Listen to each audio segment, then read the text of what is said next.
11대 경기도의회 의원들을 만나서 지금까지의 성과와 향후 활동 계획 들어보는 시간입니다. 오늘은 경기도의회 홍원길 의원 모시고 말씀 나눠보죠.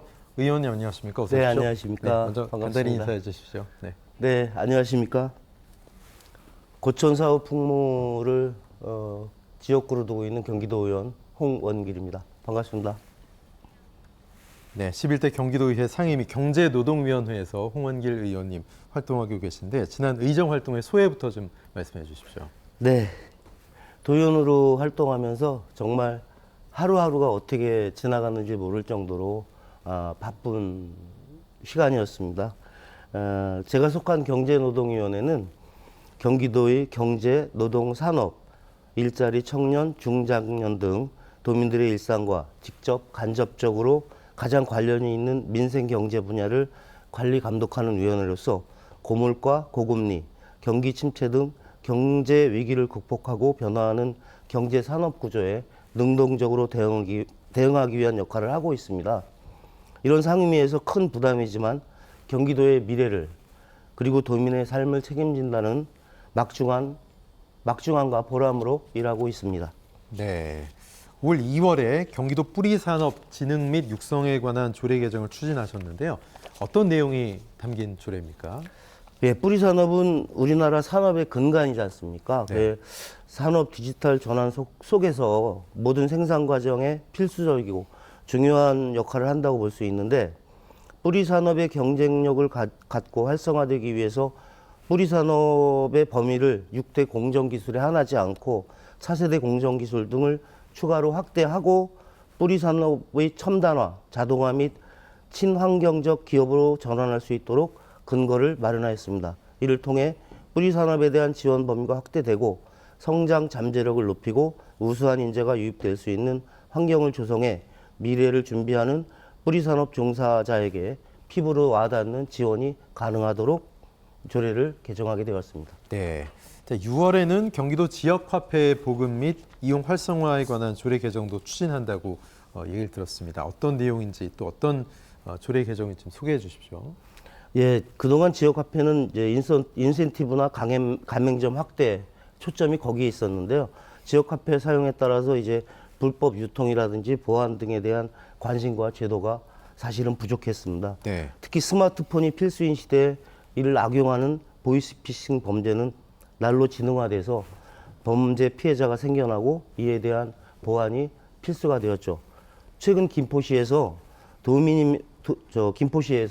김포경찰서 주관으로 해서 이 가상화폐 어플을 활용해서 전화 금융 사기 악성 앱 탑지 시스템을 구축하고 피해자를 예방한 사례가 있었습니다. 그래서 제가 김포경찰서 팀장님과 함께 공부하고 또 내용을 숙지해서 이 상황을 경기도에 확대하면 좋겠다는 생각을 하게 되었습니다.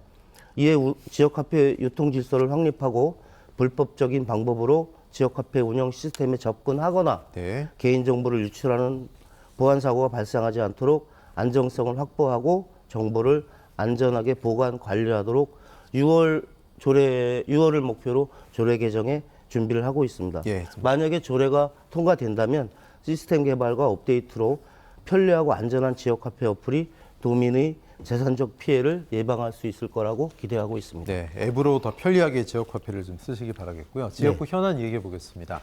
말씀하셨듯이 김포 1선거구입니다. 고촌읍, 사우동, 풍무동이 지역구신데 최근에 김포 골드라인 지옥철 때문에 참 김포 시민들 고생이 많으십니다. 그래서 이 대책으로 70번 버스 8대 정도를 추가적으로 투입하자 뭐 이런 대책위에서 얘기를 했는데 의원님 현장에 나가보시니까 이 버스 추가 투입된 게 좀 완화에 도움이 됩니까? 어떻습니까? 예, 당일날 제가 경기도 네. 정무부시장님하고 또 교통국 관계 공무원, 또 김포시 교통과장님, 또 김포시 도의원님들하고 함께 걸포동에서 공항동까지 함께 현장에 있었습니다. 네. 예, 사실 혼잡함에도 불구하고 김포 골드라인을 이용하는 이유가 정시성이거든요. 네. 근데 현재 이제 이 버스를 투입했지만 우리 시민들 눈높이에는 부족하다고 저는 생각합니다. 아직은 70번 버스에 대한 또 홍보도 부족하고 또 이에 따라서 버스 승객 분산 효과가 그렇게 크지도 않고 기대한 것만큼 그 골드라인의 혼잡도는 여전하고 그 출근길 상습 정체로 인해서 버스는 정시성이 확보돼야 되는데 그래서 지금 버스 추가 더 투입하고 또 홍보를 강화하고 시민들의 이용을 유도하고 지자체하고 협의해서 버스 전용차를 확대하고 도로도 넓히고 해서 시민들 불편을 없애기 위해서 최선을 다할 각오입니다. 네, 골드라인 뭐 근본적인 해결책은 아니기 때문에 추가적인 대책을 정부가 나서서 더 내놔야 된다. 이런 지적이 나오고 있는데 어떤 추가적인 대책이 좀 근본적으로 완화에 도움이 될까요? 사실 골드라인 혼잡 문제의 가장 큰 책임은 저는 정부라고 생각합니다. 그래서 이에 따라서 정부의 지원이 필수적이라고 생각하고요. 아까 말씀드린 거는 이제 그냥 긴급 대책이고 단기적인 대책이죠. 이제 장기적으로 골드라인을 증차하고 그다음에 5호선 연장하고 네. 그다음에 GTX 특히 GTX는 대선 공약이니까 최대한 빨리 도입될 수 있도록 정부에서 활동을 해야 된다고 저는 판단하고 있습니다. 알겠습니다. 자, 의원님께서는 지역 내에 또 노후 학교 시설과 교육 환경 개선을 위해서도 필요성 또 강조하고 계십니다. 김포도 지금 과밀학급이죠? 교육 그렇습니다. 환경 어떻습니까? 지금 김포는 이제 신도시를 만들면서 인구 네. 유입하고 예. 또 학생 수 예측이 안 맞았어요. 네. 그래서 아까 사회자께서 말씀하신 대로 정말 과밀학급이거든요. 예. 문제가 심각하고. 근데 지금 이제 그 대안으로 향산 초중 그 통합학교가 개교했거든요. 네. 근데 그 학교에 대한 문제를 좀 말씀드리면 이제 개교하고 학생 수는 증가하니까 특별 교실을 일반 교실로 전환하고 그러니까 기존 시설은 축소되고 학생들의 교육 공간이 부족하게 되었습니다. 네. 그래서 통합 학교를 운영하다 보니까 운동장, 또 체육관, 또 급식실 이 세 가지 문제가 되게 교육 여건이 열악해진 거죠. 이로 인해서. 그래서 문제는 또 아직도 김포는 주택 공급이 더 추가로 될 예. 거거든요. 그래서 인구도 증가가 예상되고 인구가 증가되면 당연히 우리 학생들의 교육 여건이 안 좋아지는 거고 그래서 이에 따라서 향산 초중을 분리 신설하는 게 대안인데 지금 현재 2027년 개교를 목표로 분리 이전을 추진하고 있습니다. 그래서 최대한 2027년도에는 분리될 수 있도록 노력을 하겠습니다. 예. 의원님께서는 지금 도의원이신데 시의원 시절에 당시 216회 임시회 2차 본회의 5분 자유 발언에서 김포의 맹모 삼천지교 이런 제목으로 발언하셨습니다. 어떤 내용이었길래 화제가 됐습니까? 네, 제가 216회 임시회의 2차 본회의에서 그때 당시에 김포가 고교 평준화에 대한 어떤 네. 이슈가 있을 때예요. 근데 김포시의 교육 전반적인 문제는 평준화를 논하기에는 아직 이르다. 예. 그 이유가 뭐냐면 김포는 원도시와 신도시로 이원화되어 있고요. 또 인구 쏠림으로 그 신도시에는 학생 수가 증가하고 예. 반면에 원도심에는 학생 수가 줄어들고 그런 상황에서 평준화를 논하기 이전에 교육 환경이 평준화해야 된다고 저는 생각을 했어요. 그래서 그 신도시 조성으로 인한 학생 수 증가와 학교 부족으로 과밀학급 또 구도심은 오히려 인구가 줄고 학교 유지가 어려운 실정인데 여기에 따라서 또 지역에 따른 학교 시설 격차도 또 심각하고 그래서 저는 그 여건 조성 이후에 평준화를 해야 된다라고 생각을 해서 그때 5분 발언을 하게 됐던 상황입니다. 알겠습니다. 의원님께서는 김포 지역 농업인들이 처한 현실에도 상당히 좀 관심이 많으신 것으로 알고 있는데요. 경기도 의회 차원에서 적극적인 지원을 약속하기도 하셨습니다. 네. 어떤 노력하고 계십니까? 김포는 수도권에 있는 도농 복합 도시입니다. 네. 장점이 많은 도시죠. 농업에도 특히 이제 그 4차 산업 AI를 이용한 농업 기반이 돼야 된다고 저는 생각을 예. 하거든요. 또 그다음에 이제 그 아열대 작물이라든지 그래서 수도권에 있는 농업 기반이 확실하니까 예산 투입, 연구 개발해서 그 수도권에 있는 농민들이 처한 그런 어려운 현실을 풀어나갈 수 있는 방법을 논의하자. 네. 그게 제 생각입니다. 네, 알겠습니다. 도의원으로서 의정 활동하시면서 이것만큼은 좀 꼭 이뤘으면 좋겠다. 지역의 수건 사업 같은 거 있으십니까? 네, 지역에 두 가지가 있습니다. 그 김포에는 그 경인나라 뱃길 아주 훌륭한 관광 자원인데요. 네.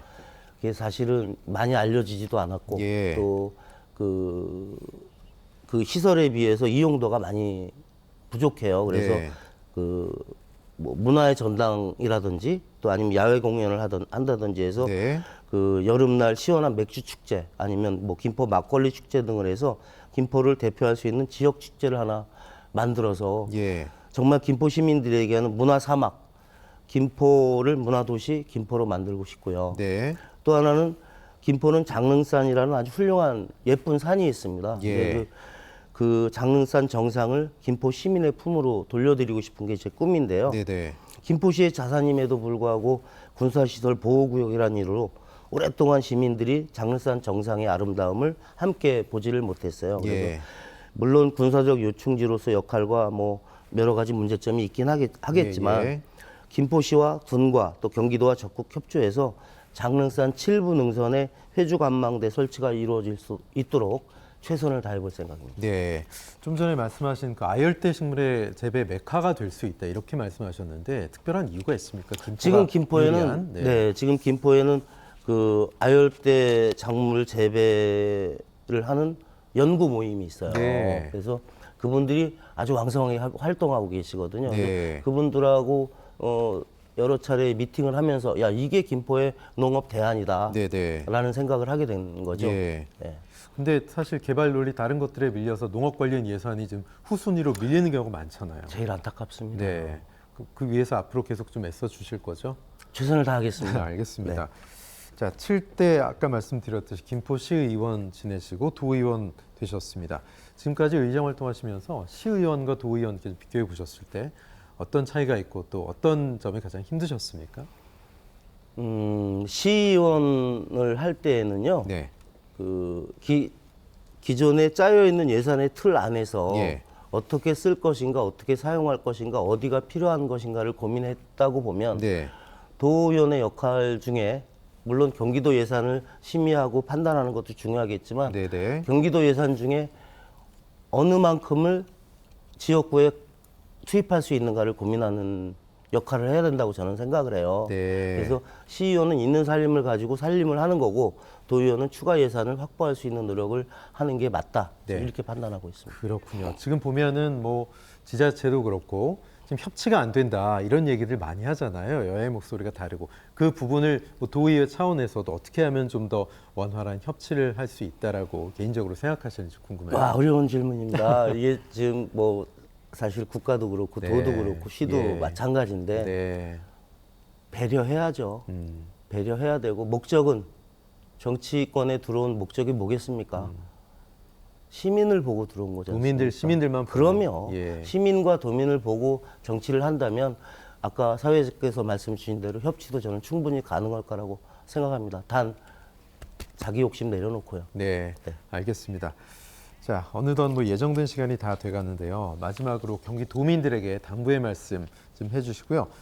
또 어떤 정치인으로 기억되고 싶으신지 충분히 말씀하셔도 됩니다. 제 이름이 원길입니다. 그 원길 사이에 시민이 원하는 길. 아버지께서 지어주신 이름인데요. 아마 나이 먹고 정치해라 그러고 이름을 지어주신 것 같아요. 예, 제가 도민들, 시민들께 또 당부 말씀과 함께 제가 어떤 사람으로 기억되고 싶냐 질문 주셨는데 저는 항상 시민이 원하는 길을 걸었던 사람으로 정치인으로 기억되고 싶습니다. 또 시민이 원하는 길을 가겠다는 것이 제가 정치 시작할 때부터의 생각이고요. 항상 떳떳하고 뒷모습이 아름다운 정치인이 될 수 있도록 시민들 곁에서 함께하고 현장에서 답을 찾는 의정 활동을 열심히 하겠습니다. 고맙습니다.